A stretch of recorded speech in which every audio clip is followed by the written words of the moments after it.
Merry Christmas, Spartan families. How's everyone doing tonight? Merry Christmas. Good. It's so good to see all of you on here. Welcome to our tree lighting ceremony, hopefully our first annual, because we would love to keep doing this. And we have some exciting and fun things for you tonight. So to start off our evening, we are going to bring in our drama club, who's going to read us 'Twas the Night Before Christmas. All right, guys, you ready? All right, let's go.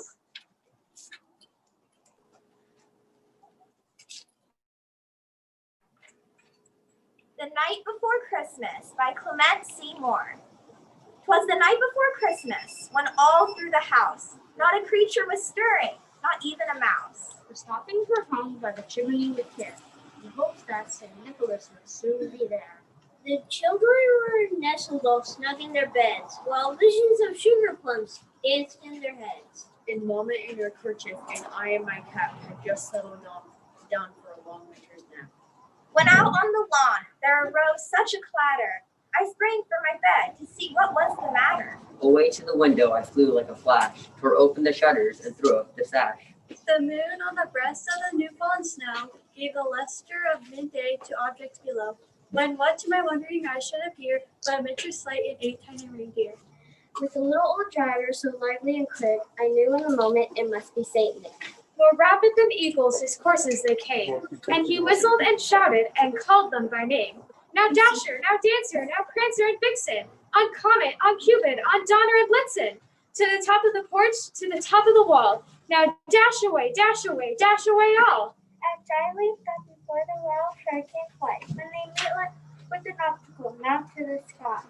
So up to the housetop, the coursers they flew, with a sleigh full of toys and St. Nicholas too. And then in a twinkle I heard on the roof the prancing and pawing on each little hoof. As I drew in my head and was turning around, down the chimney St. Nicholas came with a bound. He was dressed in old fur from his head to his foot, and his clothes were all tarnished with ashes and soot. A bundle of toys he had flung on his back, and he looked like a peddler just opening his pack. His eyes how they twinkled, his dimples held merry. His cheeks were like roses, his nose like a cherry. His strong little mouth was drawn like a bow, and the beard on his chin was as white as snow. The stump of a pipe he held tight in his teeth, and the smoke it encircled his head like a wreath. He had a broad face and a little round belly that shook when he laughed like a bowl full of jelly. He was chubby and plump, a right jolly old elf, and I laughed when I saw him in spite of myself. A wink of his eye and a twist of his head soon gave me to know I had nothing to dread. He spoke not a word, but went straight to his work and filled all the stockings, then turned with a jerk, and laying his finger aside of his nose and giving a nod up the chimney, he rose. He sprang to his sleigh, to his team gave a whistle, and away they all flew like down of a thistle. But I heard him exclaim as he drove out of sight, Merry Christmas to all, and to all a good night.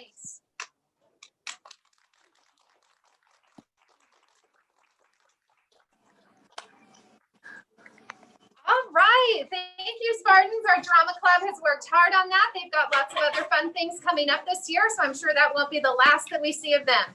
So, does everyone have their hot chocolate in hand? Everyone hold up their hot chocolate. Let's see. Oh, very good. Thank you to the parent-teacher group for putting together the hot chocolates that went home with all of our students. We hope you're enjoying them tonight. So we do have a special guest, and I know I kind of teased it a little bit, but does anybody have an idea about who might be here? Who do we think? 1, 2, 3. Santa! Oh, let's see if he's right. Let's see who's here for us. Hey!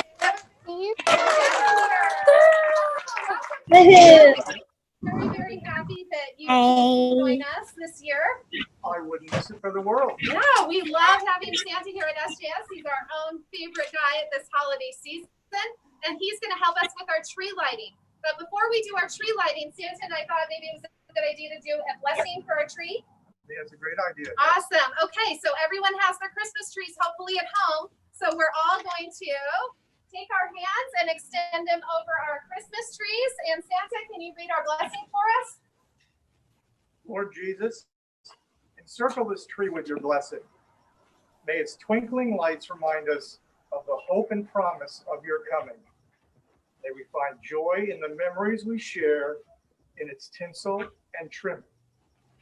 May the presents we place beneath it give rise to an appreciation for the gift of your presence among us. We ask this in your holy name. Amen. Amen. Thank you, Santa. Okay, should we count down for our tree lighting? All right, ready? 3, 2, 1. Beautiful. Awesome. That's a great Spartan community. Okay, Santa, so we have a little bit more time. Is there something you'd like to do for us?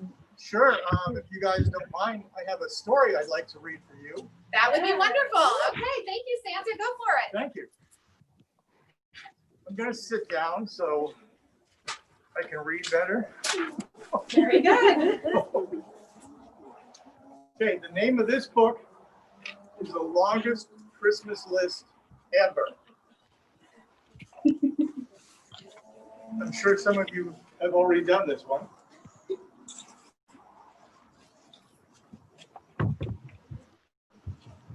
On Christmas morning, not so long ago, in a house on a hill all covered with snow, asleep in his bed was a little boy, Trevor, who dreamed it would be the best Christmas ever. That's his house. I've seen it many times.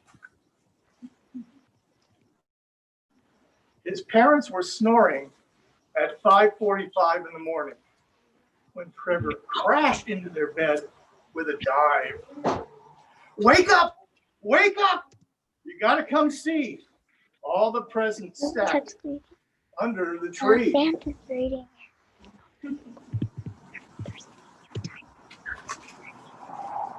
He ran out of the bedroom and bounced down the stairs. There wasn't a doubt that St. Nick had been there. A scooter, a game box, 2 trucks that collide. He tore open gifts and tossed them aside.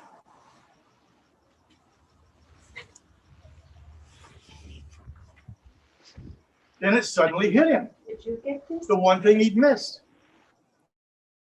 A fluffy brown puppy was not on my list. Trevor knew what to do, and he didn't postpone it. I'll start next year's Christmas list this very moment. He snatched up a notepad, a pen, and a seat, and he started his list. Mommy, can I get Top of this.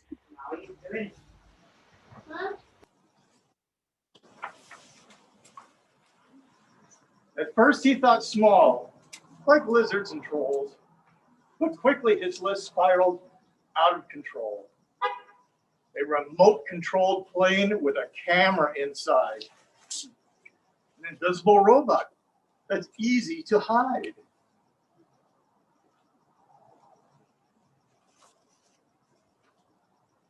Binocular glasses with a night vision model. A rip-roaring go-kart to tear down the road.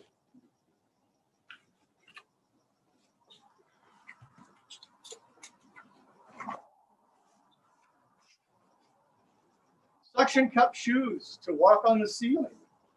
A nuclear jetpack. Now that sounds appealing.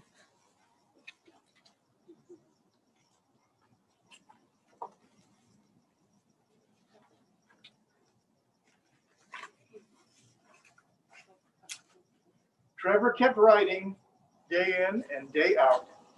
His pads filled up boxes, now scattered about. They spilled out of his room and into the hall, then snaked down the stairway and climbed up the wall.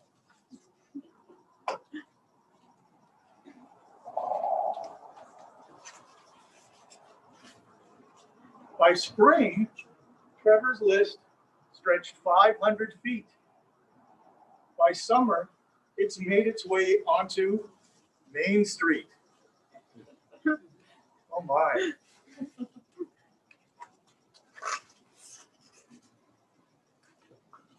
By fall, it was 2 blocks beyond the bookstore, and by winter, it reached to the post office door. I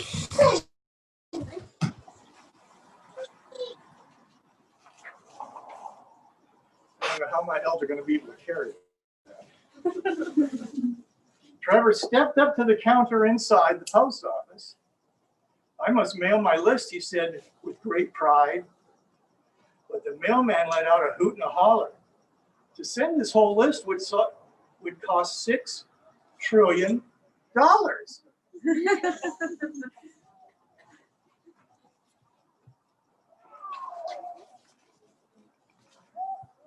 Trevor then emptied his pocket, a nickel, 2 dimes, and 3 dirty rocks.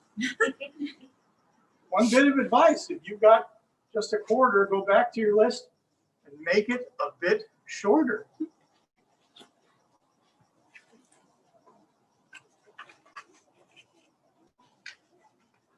Trevor was stricken with panic and fear. There wasn't much time. Santa's deadline was near. He worked day and night without breaks to eat, to try and squeeze everything onto one sheet. But time, it was short. His letter tremendous.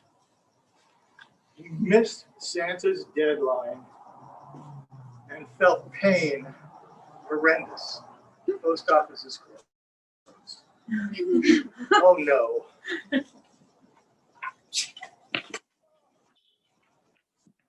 That Christmas Eve, Trevor lay in bed, joyless. He knew in the morning that he would be toyless. What was I thinking? Where was my head? I asked for too much. I'll get nothing instead.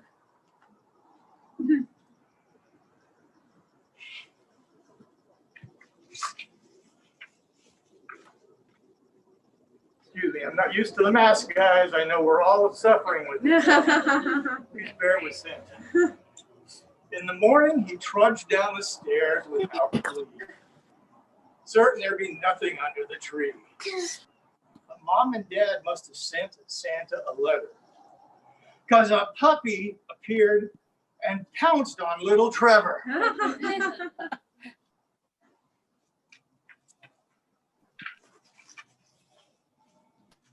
They rolled on the floor, took turns giving chase. Trevor squealed in delight at the licks on his face. His prior mistake was now perfectly clear. It takes love, not toys, to bring Christmas cheer. The end.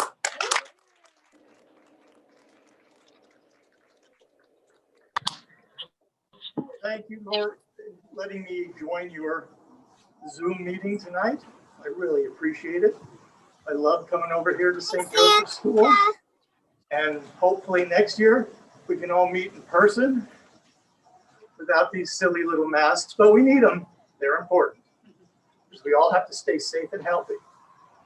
So thank you. Thank you, Miss Holly. Wonderful. Thank you, Santa Claus, for being here. We're going to give an elbows. That's what we do at St. Joseph. We give elbows to greet one another just so that we stay safe. Like Santa said, this has certainly been a different year for us, having to wear masks and having to make sure that we're safe. But we ask for blessings on all of our families this holiday season so that we can all return and continue with our school year. So thank you, Santa, for coming. My and pleasure. Thank you to our drama club. Can we give them a round of applause? Very good. Well, hopefully we brought you some Christmas cheer tonight, and you all lit your Christmas trees, and we will see you next Thursday as we all watch our live stream Christmas show together. This is, we're live. There goes an ambulance down the street. We'll pray for that person too. But next Thursday, virtual Christmas show, 7 p.m. on our St. Joseph Placentia YouTube channel. Good night, everybody. Merry Christmas. Merry Christmas. Merry Christmas. Bye. Merry Christmas. Bye. Bye, everyone.